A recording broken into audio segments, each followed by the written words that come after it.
Deebii keessa kooti gaaffii koo kan furtu ibboo nagaadee furmaata kan taatu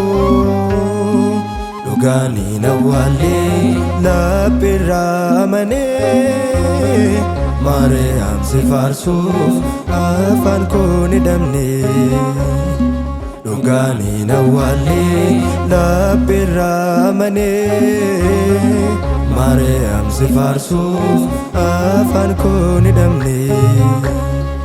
deebii keessa kooti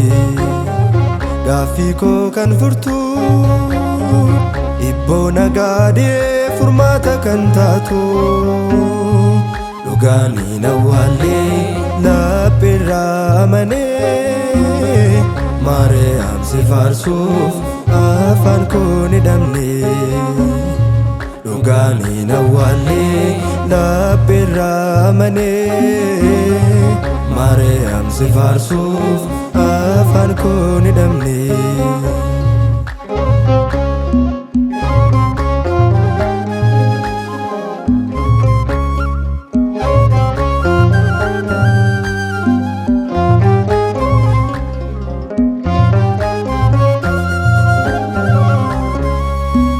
waan gilloon dhoksinee anmaafaan dhoksaree dhugaa kee nukkaamsoo sobormaan jijjiire dubbii qolaan mitee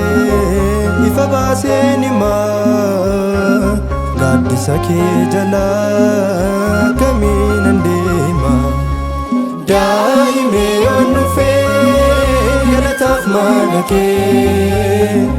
anaafuu kabaja yaadannoon maqaa kee deebii keessa kooti gaaffii koo kan furtu ibboo nagaadee furmaata kan taatu dhugaanii nawwaallee lapheerraa amanee Maariyaam si faarsuuf afaan koo ni dhabne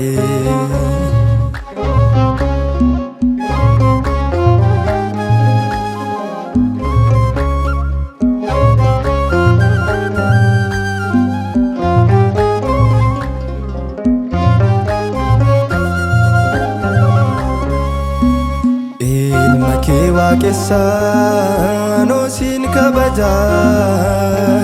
maafanuuf dagadhee dhugaa keerra jaajja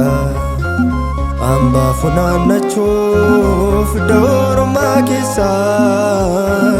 gaaddisa mana kee akkamiin anniisa sanyii eebbifamtuu dhalootaaf kaanaftee fayyisaa lubbuu koo karaa kee dhalatee deebii keessa kooti gaaffii koo kan furtu ibboo nagaadee furmaata kan taatu dhugaanii nawwaallee lapheerraa amanee Maariyaam si faarsuuf afaan koo ni dhabne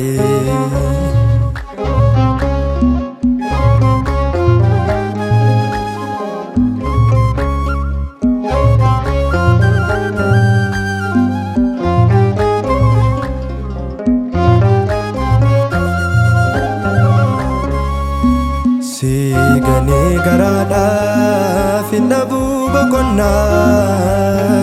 bakka hin jirreen deemuu galmoona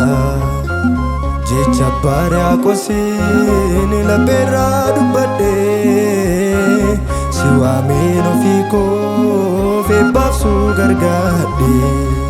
jecha Efreemiin kanan si faarfadhu dhaabadhee faarsaadhaaf kan kee dagadhu deebii keessa kooti gaaffii koo kan furtu ibboo nagaadee furmaata kan taatu dhugaanii nawwaallee lapheerraa amanee Maariyaam si faarsuuf afaan koo ni dhabne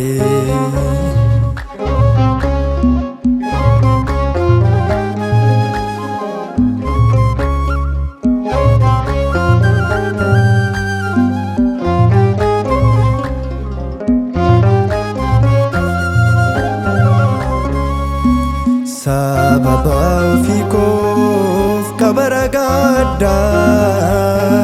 kennaa ilma keerraan si fudhadhee waadaa irra dibaan miti mul'iseen si faarsaa yooman siif dubbadhee sichaan kan keebsa kan si jaajan keessa anis dhalootadha surraa fayyaana keetti hundarraa addaadha deebii keessa kooti gaaffii koo kan furtu ibboo nagaadee furmaata kan taatu dhugaanii nawwaallee lapheerraa amanee Maariyaam si faarsuuf afaan koo ni damne dhugaanii nawwaallee lapheerraa amanee Maariyaam si faarsuuf afaan koo ni damne deebii keessa kooti gaaffii koo kan furtu ibboo nagaadee furmaata kan taatu dhugaanii nawwaallee lapheerraa amanee Maariyaam si faarsuuf afaan koo ni damne dhugaanii nawwaallee lapheerraa amanee Maariyaam si faarsuuf afaan koo ni damne